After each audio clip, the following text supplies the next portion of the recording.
الله عليكم ضمان أمد الصوماليين ميل والبيتشوغان صغير كبير وحنا دين الله يسود هذا إن شاء الله تعالى إن درهم بيكويان المنو حالي يدود يا أبوهد بيويان شان فرض له حالي الشن تادي بكاعلني أشي ولا لها رير بنتلاند أو أبسي علوس هنجبات يدقنين أدك ودرتي بيل كميدا بيلا الصوماليات أو داد كادي مدفرش الله هايستو خنطو أشيكتي هادي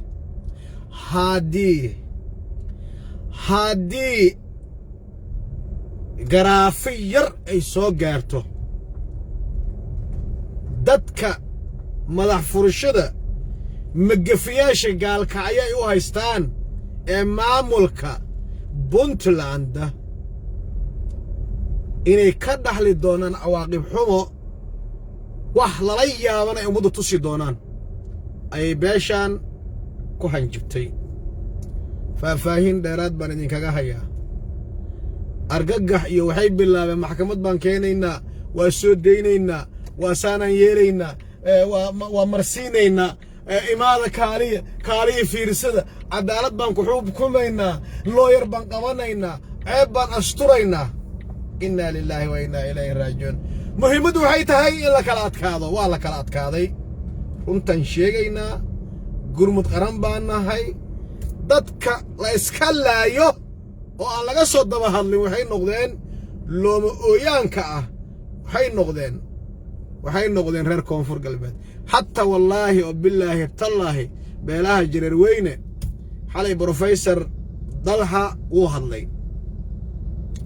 xalay xaqiiqdii laba nin baa shalay ugu jirtay dadkii la toogtay professor PhD holder uu hadlay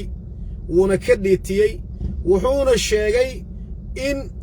sharciga looga xisaabtami doono dulmiga هادو إلهي كوران يهي دادكيسي أما شعبكي أسيقو متلايي لوغو جيستي قال كعيو شارقري براجة تولينكا شارقري قارشي ودو الصوماليات وحوك أساسية والا كالات كاذي بهيشي دادكي رقي مقفياشا ها ويعب صودين عبسي وين بسوا وجهني مقفياشا سيدو أي سقي مادي قار كمدا هلاد اللحدة ليراو إنك بدن تضوب بلود كحرنا مقالة قال كعي قارهان قايبت بنتلان أيا waxay sheegeen in wiilashooda aysan ahayn dambiilayaal isla markaana aysan jirin wax urur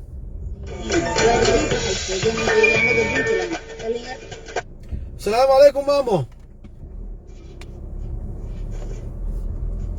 السلام عليكم السلام عليكم مامور سنة لايف أن كنت جراي مية الله صوت اللايف كان كهاللايو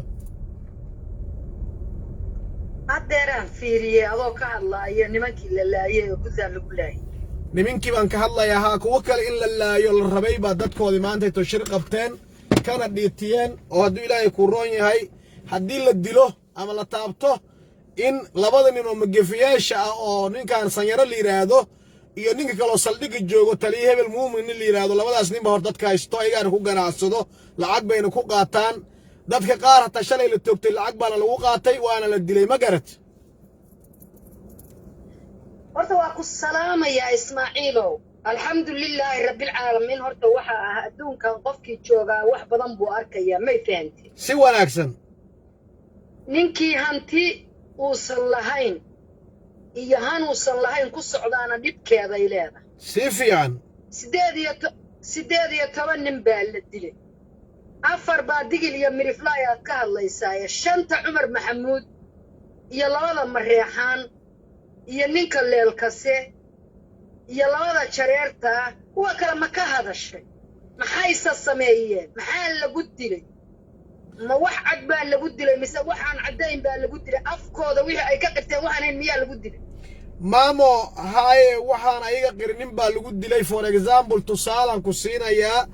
aniga saldhigan la hadlay saldhigan la hadlay Ismaaciilo documentary way waxa ka haraya nin weyn oo Soomaali dhabana waa tahay ma tihid Oromo ma tihid Ethiopian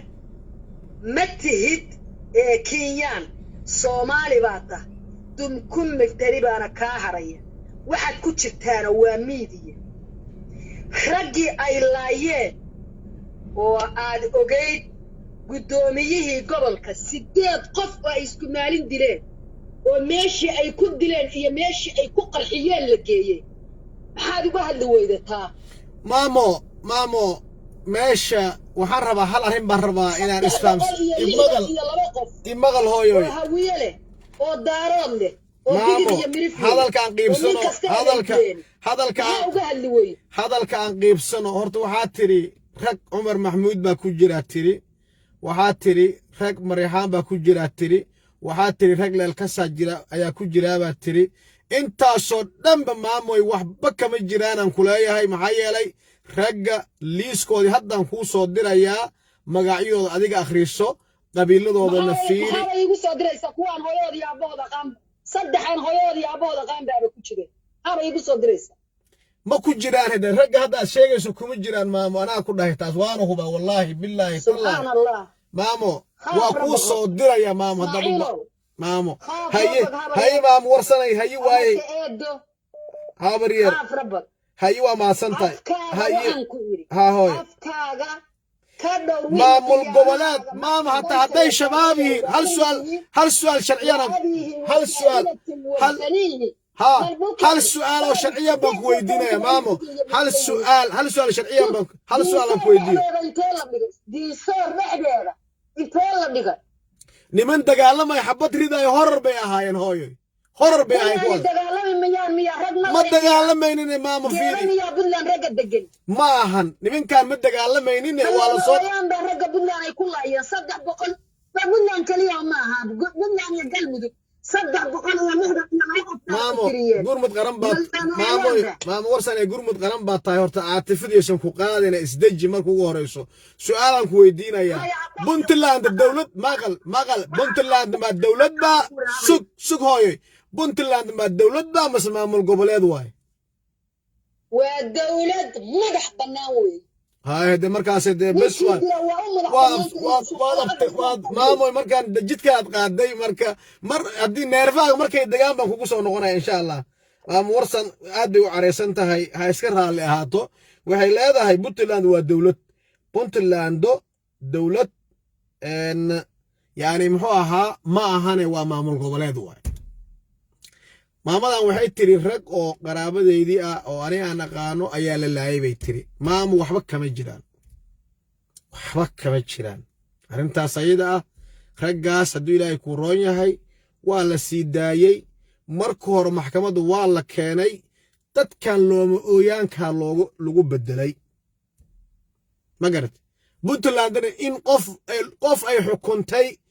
inay qof kale ku bedesho Soomaaliya ma maanta ugu horeyso ما وح أنا عن كنا بايمية بس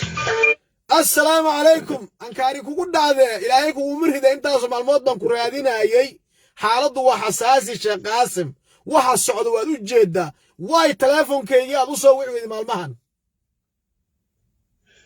horta waa ka cudur daaranaya waad ogtahay waddankeennii waa waddan iska cajiib ahoo xaaladiis iska bariga dhexe ahoo marba wax la soo rogayo oo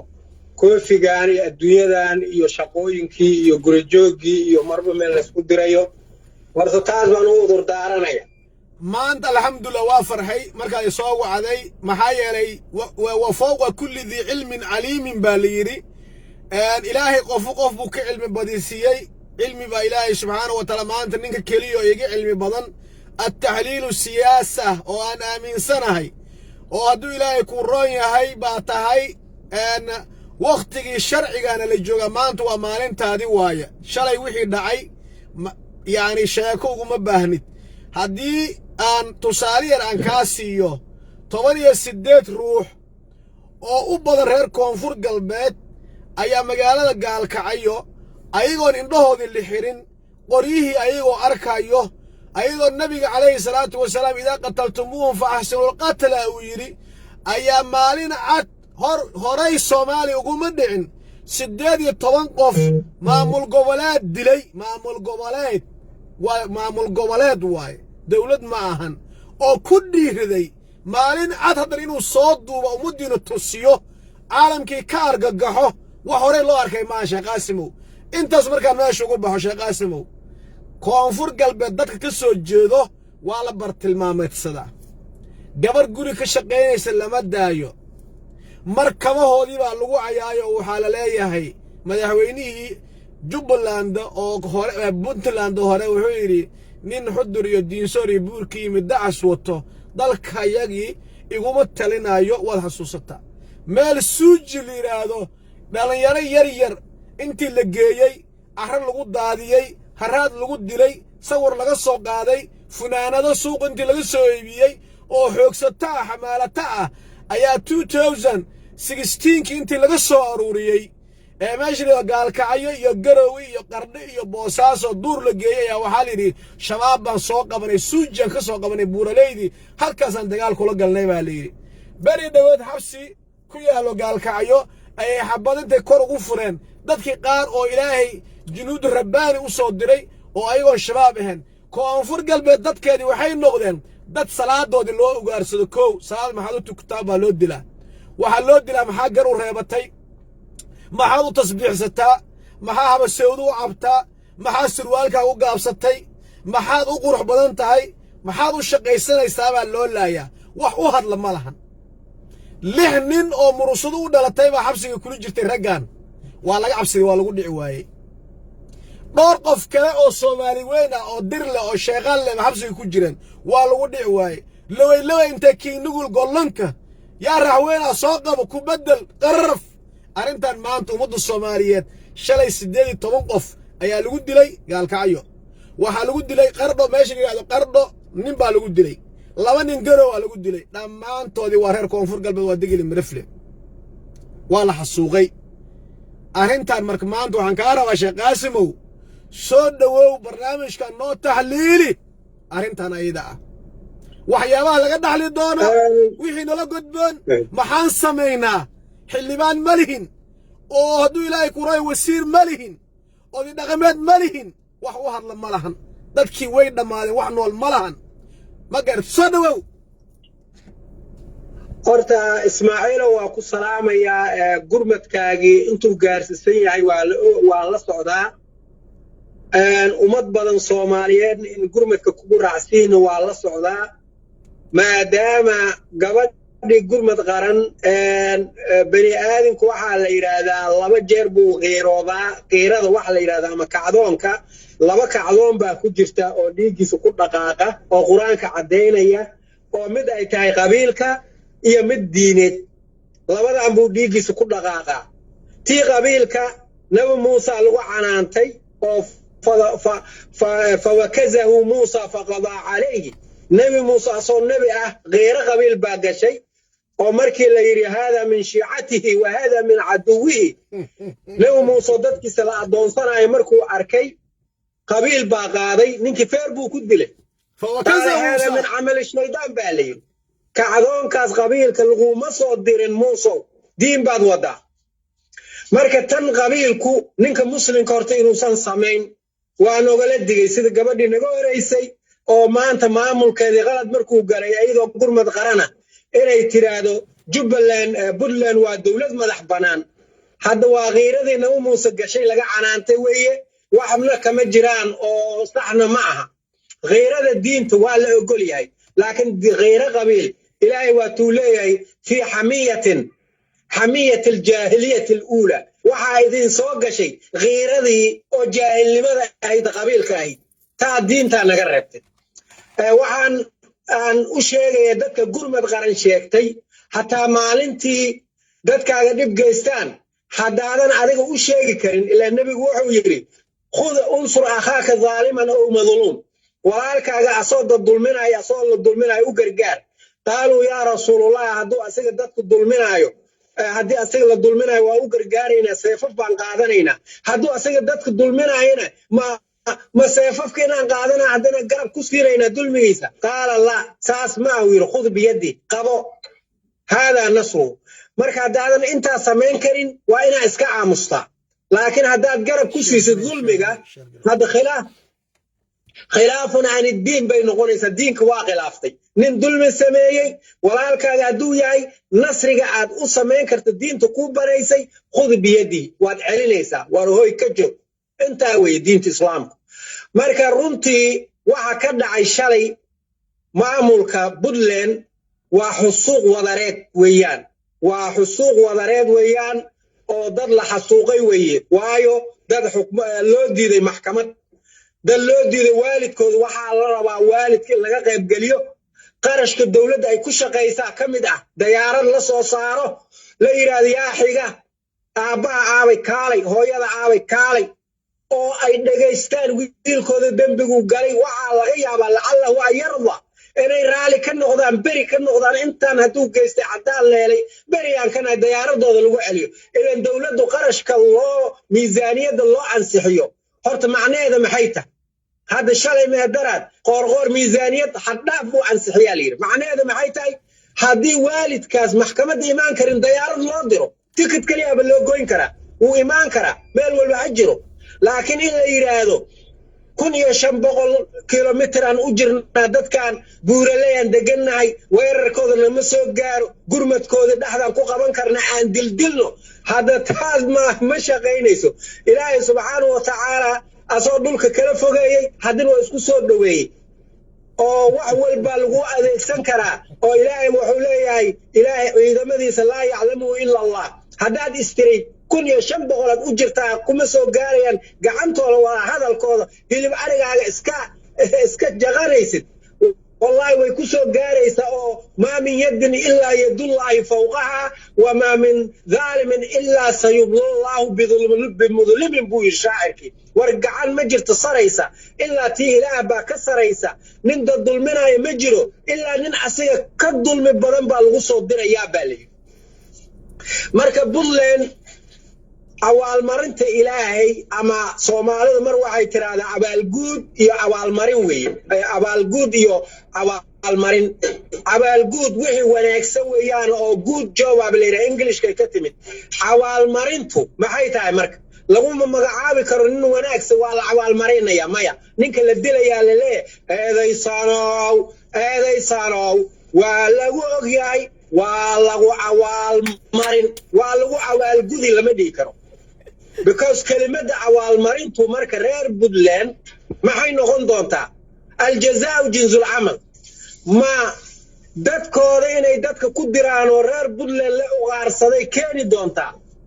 maya ilaahay musiibo meel kastuu ka keeni karaa duufaan badda lagu soo diri doonaa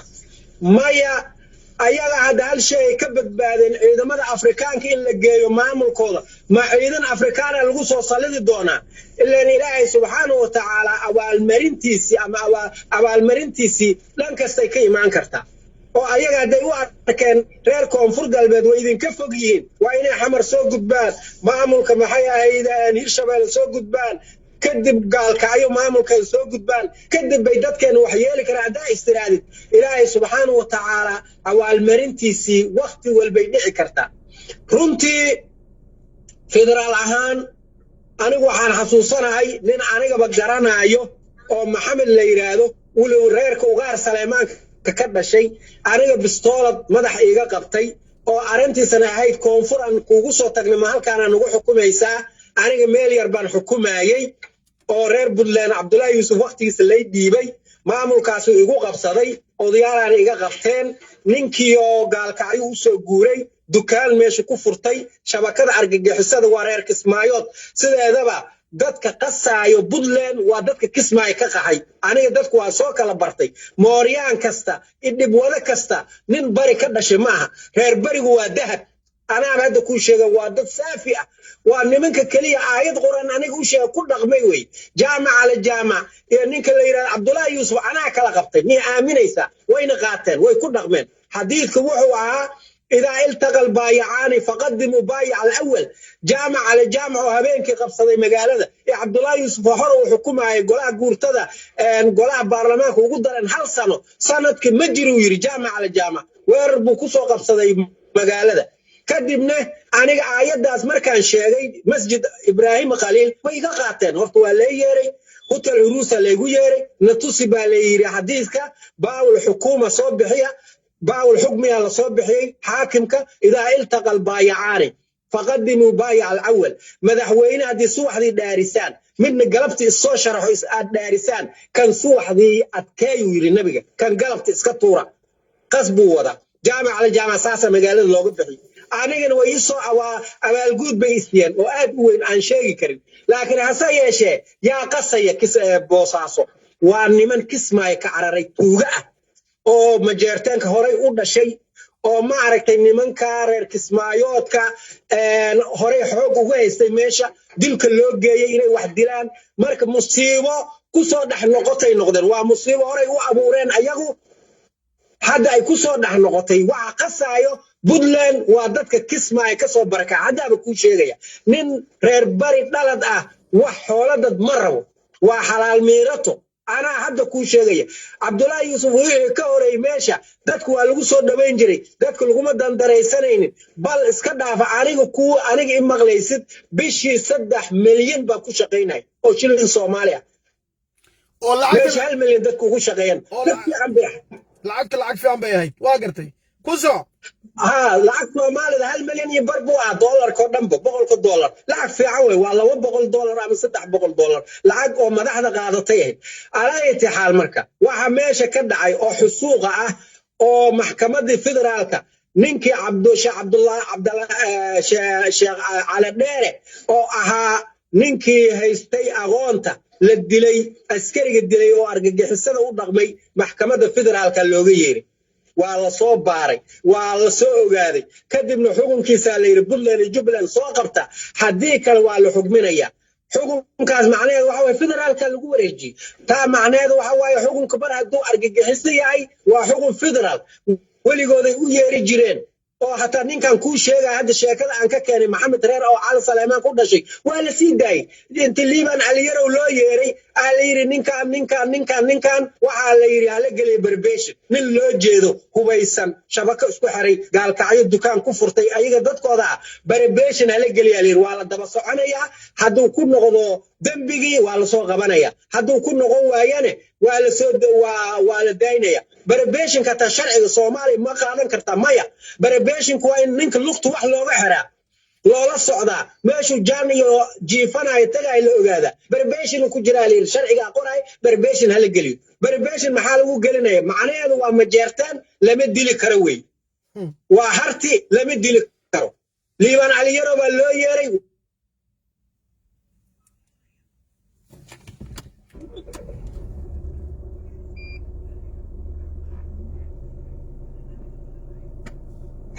reer Puntland shayaadinnimadaas iyo maaragtay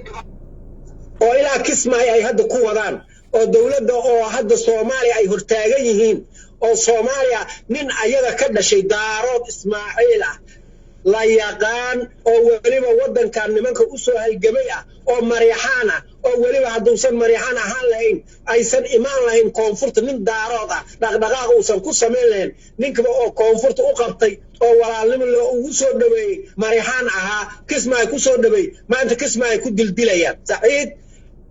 Saciid Abdullaahi Darey nin Ilaahay kor ka soo tuuray oo la yiraahdo maxay oo Ilaahay kor ka soo tuuray shaydaan inuu yahay inuu wadaad yahay la kala garanayn Axmed Madoobe la yiraahdo ayaa Maryaxaankii hatta majeertaankii hartigii la laaynaya Saciid Adoon nin la yiraahdo jirtay ganacsato ah maalgeliyay Jubaland xooleyga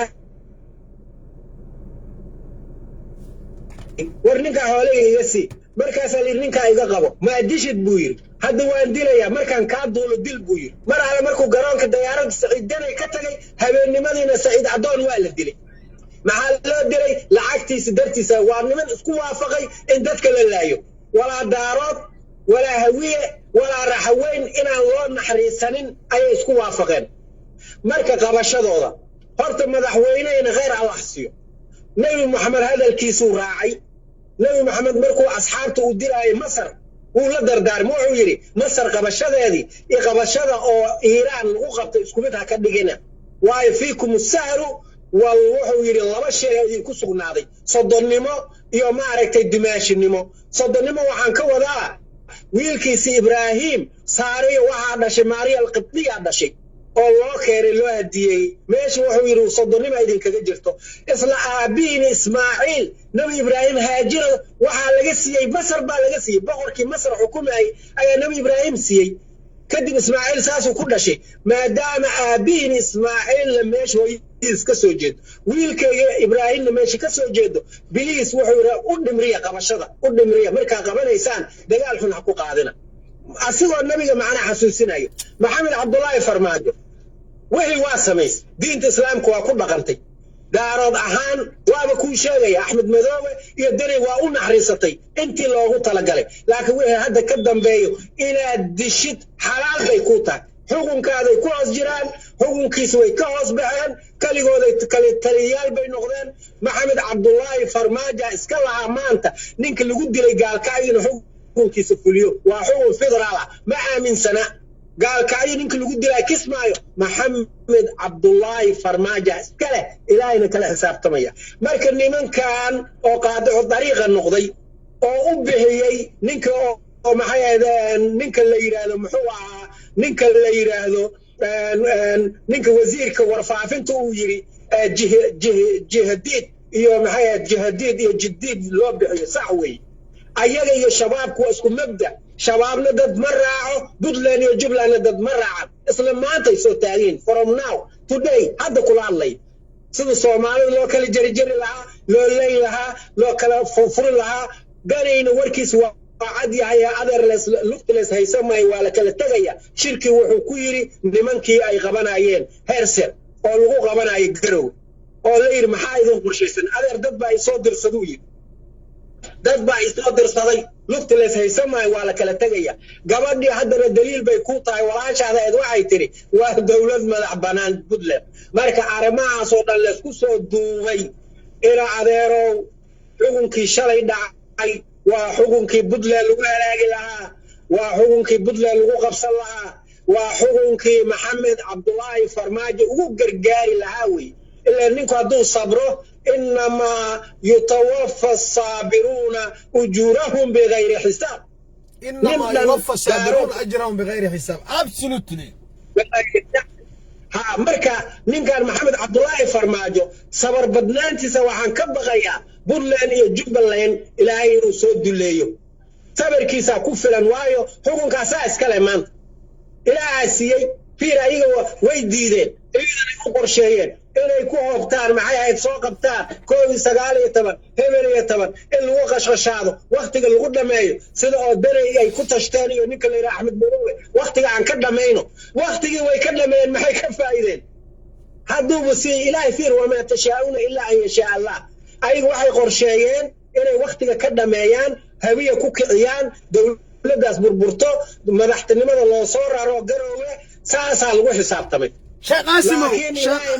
Qaasimow khayr Allah ku siiyo waxaan rabaa hal arrin bal inaad ummadaan aad u iftiimiso reer Koonfur Galbeed dad markii la qabsado hadda dhow waxaan rabaa ummadii aan tusiyo maanta qabiil kamid ah Soomaalida qabiiladeedii ayaa 6 qof 7 bilood laga haystaa meel ku xiran laguna dhici waayay la dili waayay loo dhawaan waayay kuweeni waxa la soo qabtay bishii May baa la soo qabtay hadda aan soo dhaafnay 21deedii 27 bishii June maalintii Djibouti xurriyada qaadatay waa la xasuuqay lagama fiirsanin abil ma qaadanin maxkamad lama saarin 3 qof kamida waa la soo duubay oo waxa lagu duray irbadda Sheekh Qaasimow qof la qalay operation ka soo baxay wiliga ma booqat waa nin dhib badan oo ma aragtay qaliin ka muuqda oo aad oo ku jiro ninka kale ma baxashi anastashi irbad liiraado darooga jirto dadka lagu duro lagu suuxiyo suuxdi sidaas qofka markii lagu duro haddii maanta ani adiyada siyaasad anoo san uga wada hadlayno haddii waqtigaas ilaahay nooma keenay dhibaato ay timaado operation agalno markaad soo naaxdo wixii markaas lagu weydiinay ama ka hadlaysay ama lagaaga sheekeynaya baad ka sheekeynaysaa sometimes inta yaani ragii horta irbad baa la duray irbadaa u yaallo niman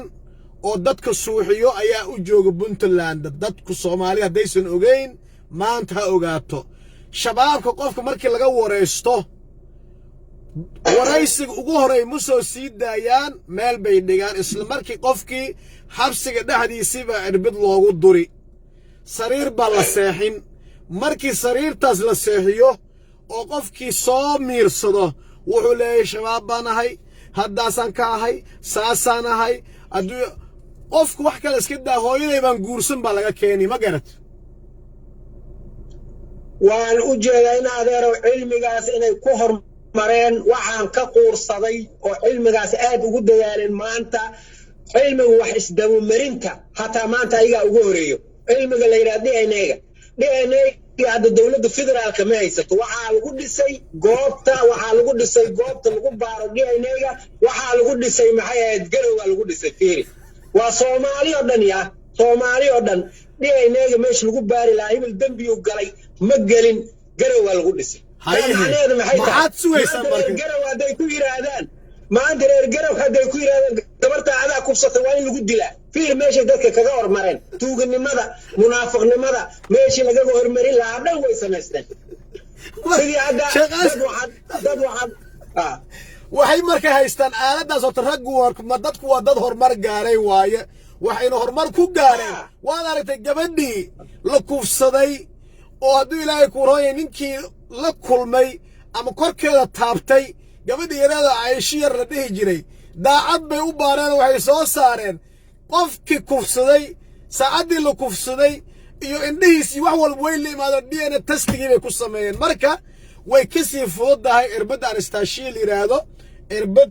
isbitaaladay taala meel walbay taala yani waa irbad iska fudud helisteedii ma garat waa garta marka horta cilmigaas oo hadda fiir gabadhii Caaisho hadday rabaan beri bay ka yeeli karaan ninkay rabaan beri ka yeelan ninkii lacag ay ka qaataan ayagoo u jeeday dhigi karaan kuma jira asiga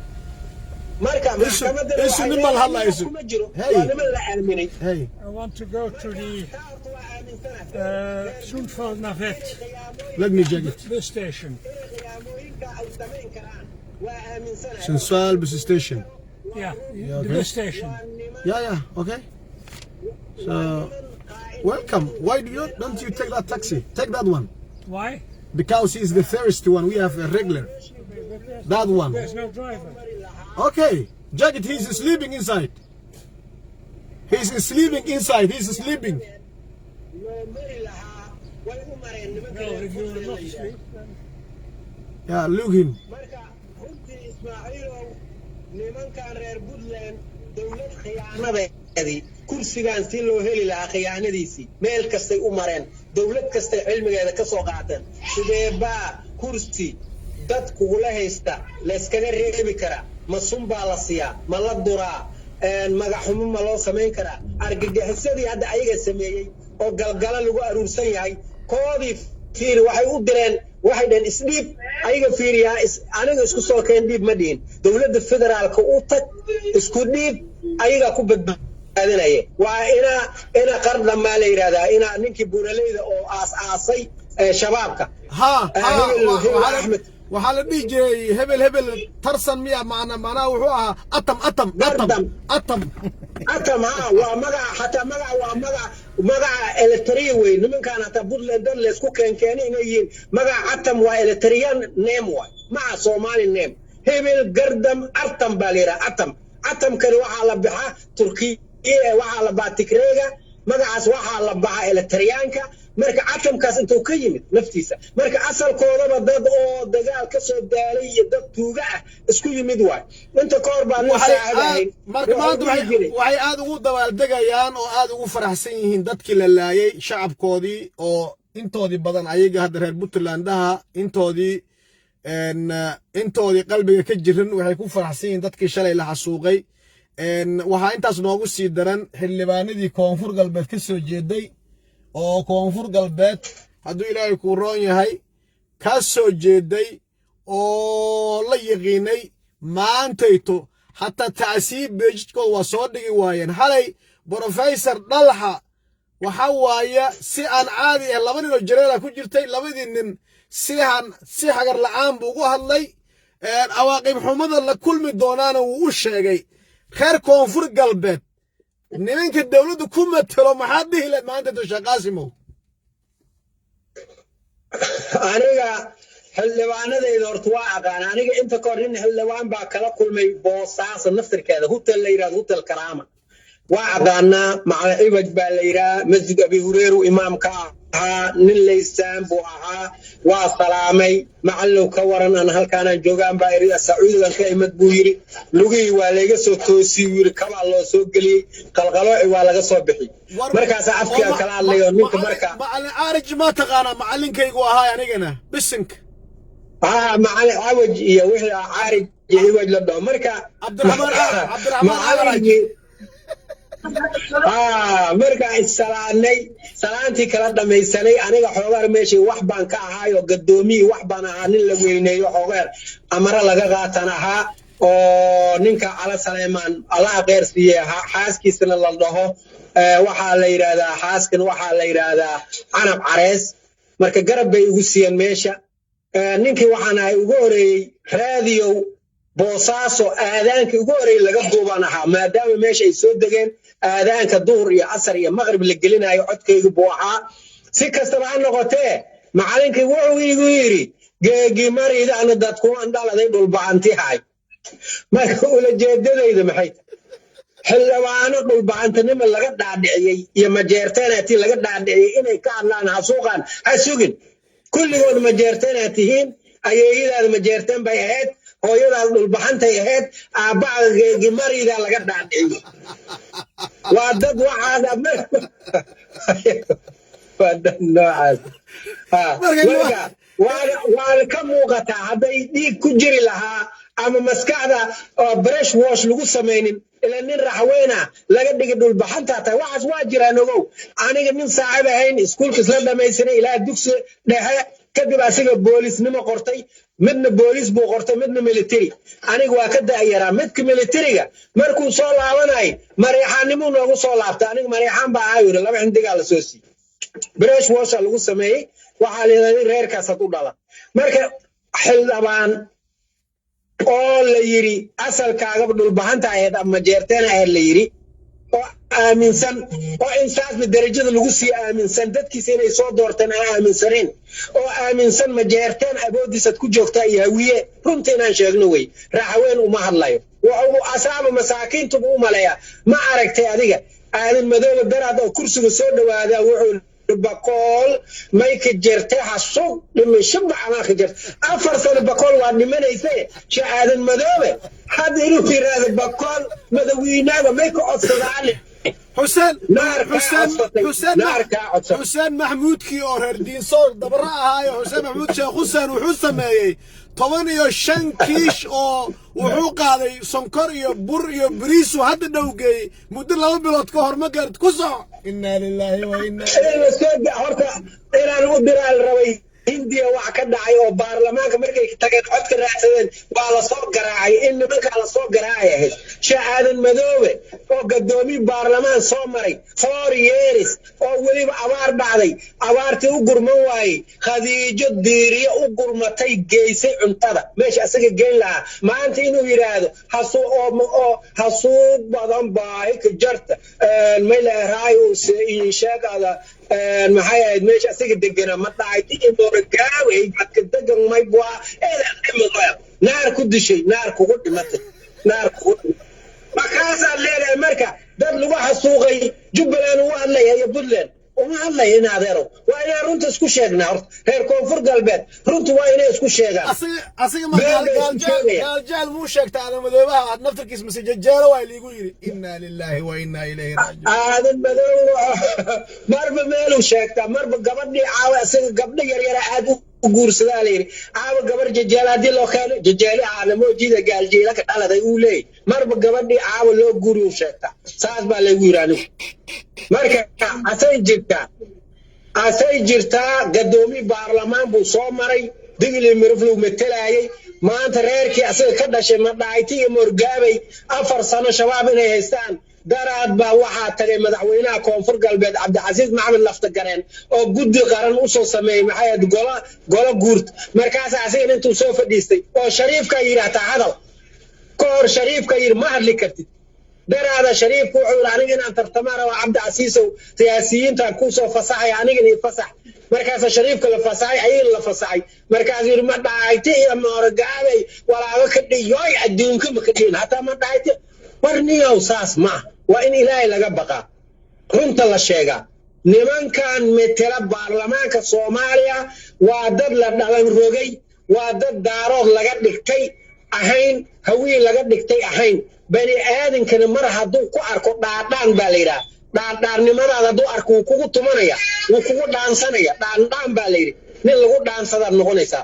dadkiisa la xasuuqo ma ka hadli kartid adiga len dhaandhaan baa lagaa dhigtay maalin waxaa tahay majeerteen maalin waxaa tahay ogaadeen aqliga waxaa baraha bulshada lagu faafiyey in lagu yiraahdo dad isku keenkeenaad tihiin waad qaadatay intaad ka dagaalami lahayd barbasoor ma tihid maxaad soo baratay ilaa qul wali deeri ana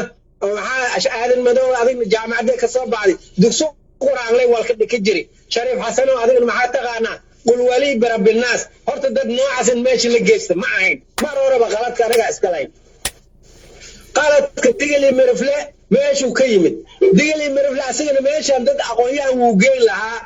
waxaa ka dhaadhacsan nin daarooda waxaa ka dhaadhacsiiyey oo bara tukudow la yidhaahdo dowladnimo ha iska gelina naar baad galaysaan asagana bara tukudow baa la yidhahdaa wuxuu halaydu wuu yiri lugtayda baraha loo jeediy waayaa la yidhi hawiya idinka caraantanaa yiri way aaminsan yihin way ziyaartaan afar yaaq baa lagu ziyaartaa sheekhaas waa nin daarood haddii siyaasada taxliil ahaan aad fiirisid nin عالم dadka wax baraayo inuu yiraahdo lugtayda hawiya loo jeediyo hawiya idinka xaraantana idinkan dawladnimada ha raadsanina ahlu naar noqonaysaan siyaasad culus uu ka qabtay maskaxdu ka qabsaday dad waxaad arkaysaa nin mutaalin ana arkay nin mutaalin ahaa ninka aniga jaamacada ii diray nin mutaalin buu ahaa wuxuu igu yiri niyo cilmigaad haysatid jaamacada ta kama soo baran buu yiri baydhow igu yiri ninkaas muxuu sameeyay mutaalin waa professor waa ninkii wax soo baray baydhabo dhan maracadu xirtay gurigu galay kitaabka mawluudku akhrisanaya waa nin hatta hay'adaha waxa ugu tagaan mustashaarnimo maxaa laga dhaadhiciyay dawladnimadan waa xaaraan xatagina waa xaaraan aakhira waa run لكن إلهي حكم وآتيناه حكما وعلما وسخرنا مع داوود الجبال يصبحنا والطير وكنا فاعلين حكم إله بحياه inaad wax xukuntid qasab waay laakiin dadka laga dhaadhicay hata wax barashada aniga maalintan afka ingiriiska bilaabay afgaalad bilowda leer in la barto waa laga kala caray afgaali hadda baradaase Allah afgaali baradaase ha markaas ay culuman aha ayad baan u daliilsan waxaan iri ilaahay wuxuu yiri huwa alladhi khalaqakum wa ja'a واختلاف ألسنتكم وألوانكم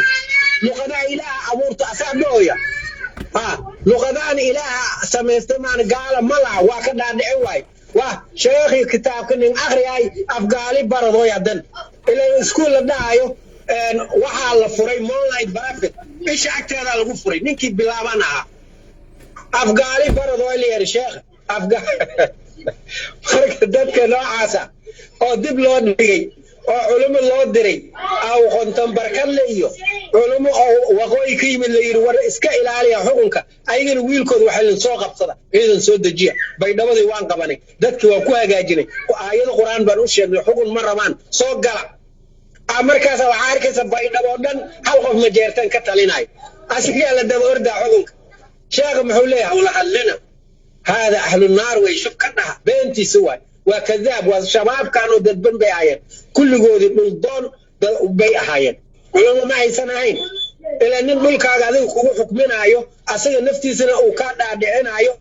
ملك هذا حكم كيس كذاب حكم هدارس أهل النار بعد نقوليسا سيكون ولانا يا مرك وواحد نوصل كل الدت كمركة ما محودا يا أف كل لغة إنجليزية وحالي هذا برين واشر مسك هذا على قدقي قار وحالي xukunka aadina ahlu naarad ku noqonaysa qaar waxa la yiri daarooda batiin asalkiinaba qaar waxa la yiri hawiyati horta waa nimankaas nimanka aad dhooysid xilwaanadaada ka cadal maxaa ku gudboon waxaan u sheegaba male brin waa ilmo yaryar la soo raadiyay maan kuwar hada wax u sheegtadaata 40 sano wax hadlay ma arag abaaraha dhacaayo dhibaatada dhacayso xasuuqa dhacaayo hal xilwaan oo hadlaaya ama baarlamaanka istaagay dhagaxa ka jiray dhagaxan yaa ka joojiyay mataqaana yaa ka joojiyay ninkan la yiraahdo mursal dalxow fadhiiso shaqo kumali dadka la xasuuqay war ninkaygu waa yiri Axmed Dawle waa la gubay inaan ka hadlo waay dalxa hadaad Axmed Dawle soo gelisid waa fadhiisanaysa hadda ninkan borotokoolku yaqaan uu iska fadhiistay laakiin ninaa ku dhiirtay oo la yiraahdo mashuunguli miya ma oga magaciisa mashuunguli waa hadla uu yiraahdo ninkaygu waa ka hadlaya baarlamaanka waxa uu imaado yiraahdo jareer weyn inaan u hadlo waay markaas ka hadlay هلبان مشونقولي من اللي يراد مشونقولي ميا ما أغان مشامبرة ماني أمسين كرتدو يروريا ها نكا لكن مشونقولي مشامبرة وصاو حقوق جامع معه بروتوكول هدول أسيق نكا بروتوكول كوا إلى واي أسيق واجبي لكن دال بروتوكول كوا إلى عليه فايس كفديستي كمان اللي كرتها اللي حصوق ضد كذا مركا ماشي واحد جوجينا عذيرو ضد غسيل المخ عربي واحد يراد غسيل المخ maskaxda laga dhaqay ama brain wash lagu sameeyay 30 sano la soo dhaafay la gumaysanay gumaysi dadban aniga wax idin ka dhigayna aniga baydhabo idin qabanayna aniga wax idin ka dhigayna hawii dagaalada dad wax ka dhigi karmaan idin wax ma noqonaysaan hatta awoodoodii baarlamaanka ay ku laayeen hatta uma jeedaan iska dhaaf adiga mid kale sheeysa awooda baarlamaanka maanta digli mirfla ay ku leeyeen laga baqo ayagu uma jeedaan dadkaas leedahay marka Ismaaciil oo maxad u sheegleen waxba u sheegi maayo muutu qiidakum wax la yiraahdo jira dhinta idinkoo careysan dhinta macnaheedu wax kale aan u sheegayno ma dad shacabkoodu u hadlaynin oo ummadoodu u hadlaynin abaaro shabaab xasuuq dil awood wadareed dil wadareed gobolada lagu gumaadayo reer koonfur galbeed madaxweyne محمد مدحوين عبد العزيز محمد حسن لفت قرين أنا هل عيب بروح يستا ومدحوينه وأنا شرف له بدلن مركو تجي دخل الواحد سوقي هل سؤال لكن هو مدحوينه كونفور قلبه أرماها نوعا أوكا إنه كهل السجا حق مع السجا يعني الشرع بقوانا أيوه ميزن هبونان لهن كوان دقومنا وحمقرتها وأسجا ماشي كاني ama duu ilaa ku wixii libaanada ah barnaamijka ilaa hadda ninka dadka laayay shalay waxa la yiraahdaa sanyara la yiraahdaa xildhibaan buu ahaa dawladii waagi Sheekh Shariif Sheekh Ahmed buu ku jiray xildhibaan buu ahaa dawladda federaalku joogi jiray sanyara la yiraahdaa aqoon durugsan baan u leeyahay waa nin hadduu ilaahay ku rooyay Cumar Maxmuud ah oo reer gaalkacyood ah oo runtii aad iyo aad u dhaqan xun waaye oo bani aadamnimada iyo dadnimadaba yani takabbur badan oo doqon ah oo madax yar oo dad aanan ahayn waaye marka xildhibaan baa shalay dadkaas ayaga asagaa xukumay asagaa laayay Cabdiasiis arrinta noocan oo kale ah dad badan oo ka xigo kaga habboon inay ka hadlaan miyaysan jiri lahayn ku socoyo dhaliishaad u haysid sheeg wuu ku daawanaya madaxweynaha koonfur galbeed wuu ku jiray horta madaxweynuhu ninkan waa arkay inuu lamiir lahayn aqligiisa yar yahay kibir ku jiro kelimadu meesha ka jeediyay dadka la xasuuqayo hortooda wuxuu ku yiri si toosan iyo si dadban baa u dilaynaa dad si toosan waa la gartay sharciga waa u dilaynaa yiri si dadban waa u dilaynaa kelimada si dadban kaliya ayaa dambigeeda la qaadi karin nin maamul ah oo dad hortiisa lagu tooganayo waan leenaynaa argagixisada si toosan iyo si dadban wuxuu ka wadaa memorial gaar u dirayaa oo habeen baa la qaarijinaya iyagoo sharci la soo taajinin maya maraxweynta uu ka wadaa si dadban waxa raxweyna marna dusha waxaan ka saaraynaa inay argagixisii dadka lagu bedelo hadda maamul haday hadlaysay walaashay qaaliga gurmud qaran gabdhihii ugu fiicnaa siyaasiyad waaye gabadh qiimo badan waaye haday hadlaysay waxa waaye waxay tiri niman Cumar Maxmuud baa ku jiro waa la isku bedela qofku waa la xukumaa waa la bedelaa qof kale loo baa la soo qabtaa sida dadban waxa waaye qof la xukumay oo dambiile ah ayaa waxaan ku bedeli karnaa si dadban qof aan dambi gelin waa wasaas waaye ku soco ereygaas waa erey aad u weyn oo haddii siyaasaddu laga shaqaynayo erey aad loo baaritaan u baahan waayo oo ku hadlay si toosan iyo si dadban waa u laaynaynaa waa kelimad nin mas'uul ku hadli lahaa ma aha ama walaalkay cabdicasiis markuu tagay boosaaso aniga ulajeedadiisa ma fahmin wuxuu yidhi digli miriflow boosaaso joogtaanow dhul gatta boosaaso dhulka gatta dadkan la macaamilooda ha soo dhaqaaqina kelimadaas ilaa hadda aniga kelimadaas ilaa hadda maskaxdayda aaday ugu wareertaa waxaa yidhi madaxweynaha la taliya caawan weydiinaynaa ma garata si guri waan weydiinaynaa waa ballan waa ka mudbaxday aniga marka taxliil maadaama ahay waxaan mar u qaatay markuu arkay dacweynta meesha joogta dadkii ka soo horjeeday hadday ku badan yihiin u arkay iska jooga haddii raallidin xasuuq muu ka wadaa waayo wuxuu awood u lahaa madaxweynaha inuu yidhaahdo aniga dhul baa idin waxyooday ama idin siiyey dhulkaas wax idinka xiga male inaad imaatid dhisatid mooyaane anaa bixiyey dhulkaas dikreeta madaxweynaha ku soo saaray dhista camirta kaaliya dhulkiina dhulka la goynayo lacag maaha nin walba 10 mitir aan u ogolaaday ama dukaan ku dhis ama guri ku dhiso rajadaasaa la rabay inuu siiyo laakiin markuu yidhi guri gatta reer boosaaso ka mid noqda macnaha asiga marmarna qalbi wanaag way ka noqon kartaa ayagu wayna dhexdegayiin idinkana dhexdega taasna way noqon kartaa siyaasa ahaan ilaa haddii la dhexdego siyaasadooda dhowdii waxaa loo baahanya jawaasiis runtii dowladaha waa isjaajusaan maadaama maamul goboleed la kala noqday niman aan laga aqoon siyaasadda puntland soo haganayo guryo ku leh in la helo horta way sheekh qaasimow waxaad u laabataa cuquubooyinka ka dhasha qof dembi aanan gelin intii la dul saaro la dilo cuquubooyinka laga qaadi karo oo qof la masabaday waxyaabaha aad ka xasuusta taariikhda maxaad yani dhihi kartaa arrintaas ayada meesha cuquuba ka dhacday puntland cadaabaa taallo cadaalad ma taallo maxkamad ma taallo qabiil baa haysto qabiil baa dadku meesha ayada ku gumaado puntland maamul maahan cadow soomaaliyeednimo waxay ku darsatay istirsafaan bay ku darsatee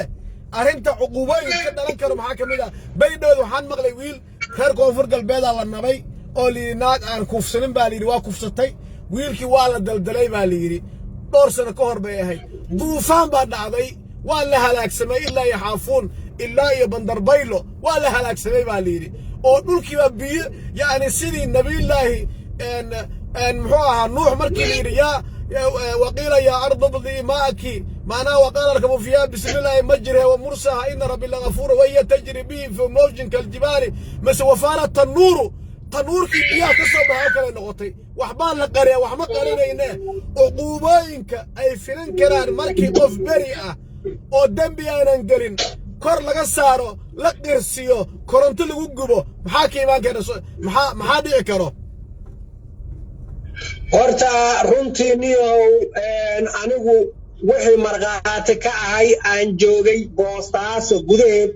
nin reer xamara dukaankiisi aad loo iibsan jiray ayaa nin reer bari asiin dukaankiis meesha ku furtay ilaa reer xamarku waxay yaqaanaan wax la yiraahdo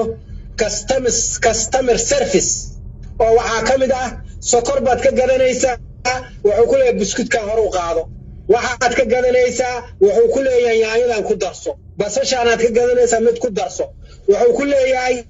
waxaad gadanaysaa biliis wuxuu ku leeyahay xawladan ishaan si cab gaxwadan cab markaas wax gadanaysaa marka customer service baa la yiraahdaa dukaankii marka waa bulaalay ama buumuu noqday Englishku Soomaalidu bulaal bay dhahdaa Englishku waa buumuu noqday buuma maadaama uu yaqaan sarwaal yaraa oo buumuu noqday war iyo dhamaantii maxaa la yiri ninkan uu sixray dukaankaygu sixray waa sixroole weerar lagu qaaday dukaankiis waa la jijabay maxaa dhacay sixroolihii boosaaso sixraa laga saaray amaan dukaanka wax laga iibsado dukaankiisa mooyaane horta nidaamkaas way yaqaanaan nimankan qaabka Israa'iil bay u dhaqmaan Israa'iil ninka ay raban nabbay dusha ka saaraan nabi Muuse waa aragtay gabar uu kufsaday dheena asagoo nabi ah hadda Mareykanka ayaga hogaamiya madaxweynihii soo baxay way leeyihiin maalin buu gabar naaska ku taabtay maalin buu gabar meel la fadhiistay maalin buu eebo ku raadsadaan sida Israa'iil oo kale Bill Clinton ka mid ah Watergate marka runtii maxaa ka dhalan kara uqubooyinka noocaana dadka iyo culimada ay ku xiranta iyo annaga maxaan dhahaynaa marka nabi maxamed wuxuu yiri maalin ilaahayow buu yidhi maanta 313 qof aan nahay gaaladana waa 3,000 ilaahu ogow yidhi maanta haddaan reey weyno cid ku soo caawidaysa lama helayo ulajeedadiis maxay tahay ilaahu nasrigeena noo soo dedeji yidhi maanta wixii horey ahaataba marka aniga waxaan leenahay reer Puntland ayaga isqaban waayey ilaahu uqubadaada soo dedeji hadda dib u dhigi lahayd hataa oo anagoo dhimanay ay imaan lahayd ilaahu waxaan kaa baryaynaa maanta adduunyaan joognaa inaan aragno uqubada Puntland ku dhacday anagoo hadda joogno ama bilo ama maalmo gudooda inay soo daahirto dhiigaan ilaan sheekh shaafic baa wuxuu yidhi qul wallaahu ahad walcasri kaligeeda dadka ku filan xukun kasta ku jiruu yidhi haddii walcasri jiri lahayn ilaahay si toosba looma caabudi lahayn marka waxaan leenahay ilaahayow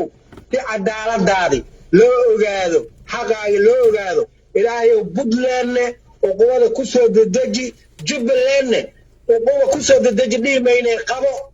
oo waxaad ka qabataa ilaahay wuxuu yidhi fa aqadnaahu أخذ عزيز مقتدر أيان أبرينا أحمد مدوان وكسمة كنت مناعين إلهي شعب سعيد دريغان أو جبلان أسير سيدو كنت مناعين إلهي إنو خلاقة أسير غبش معها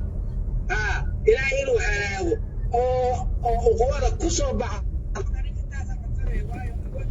جزاك الله شيخ قاسم يا أبو ما صنت شيخ قاسم جزاك الله خير الجزاء جزاك الله شيخ قاسم إلهي أجر الله سوكو بكرنا كسيو إن شاء الله تعالى هذه أبو ما صنتهين